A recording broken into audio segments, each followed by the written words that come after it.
এমনিতেই হসপিটালের নাম শুনলেই আমার মাথাটা শুধু ঘোরে। এরপর যদি হয় যে মেয়ের কোনো কারণে এসেছি, তাহলে তো আমার মাথাটা ঠিক এভাবে ঘুরতে থাকে। আসসালামু আলাইকুম, নতুন একটা ব্লগ নিয়ে চলে আসলাম। আজকে এসেছি ফরাজি হসপিটালে আমার মেয়েকে ডাক্তার দেখানোর জন্যে। আমি বা আমার মেয়ে যেখানে যাই, আগে ওই জায়গার কোন খাবারটা ভালো সেটা খুঁজে বের করি। আর ফরাজি হসপিটালের স্যান্ডউইচ তো রোজার বরাবরের জন্য খুব পছন্দ। আর সেই রোজাকে একটা স্যান্ডউইচ নিয়ে দিচ্ছি, কারণ সে দুপুরের খাবার বাসা থেকে খেয়েই বের হয়নি, সে হসপিটালে এসে স্যান্ডউইচ খাবে। তো আসার পরে ডাক্তার কোথায় আছে, কি আছে না আছে, ওগুলা একেবারে মনে করেন চাঙ্গে।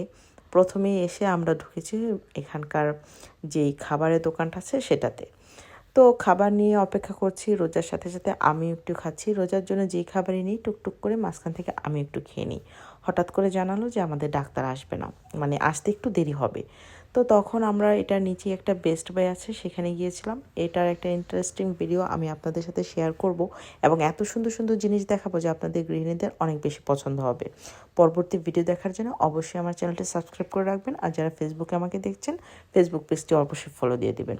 তো নিজে থেকে ঘোরাঘুরি শেষ করে রোজাকে আবার নিয়ে এসেছি এখানে, রোজাকে ডাক্তার দেখিয়ে এখন আমরা বাসায় চলে যাচ্ছি।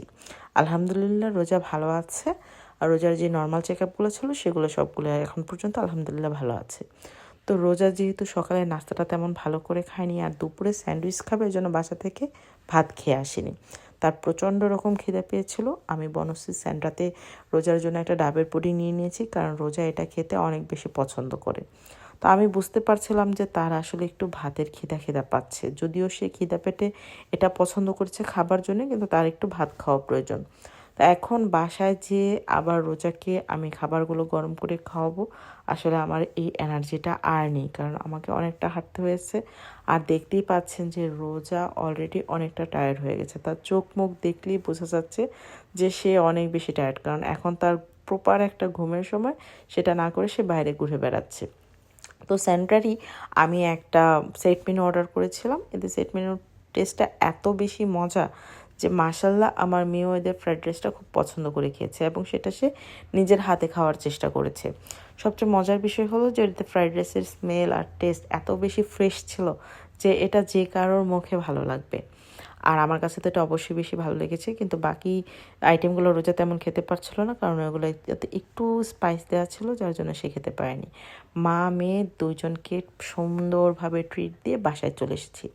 হসপিটালে আসলেই মরার মতো ক্যাত খেয়ে পড়ে থাকতে হবে এটা আমি বিশ্বাস করি না। যে জায়গায় যাব ভালো মন্দ খাবো, নিজের লাইফটাকে ধুমধাম করে এনজয় করব। আমি এই নীতিতেই বিশ্বাসী। তো আজকের ভিডিও এই পর্যন্তই। ভালো লাগলে আপনার ফ্রেন্ডস ফ্যামিলির সাথে শেয়ার করে দেবেন। ভালো থাকবেন। আল্লাহ হাফেজ।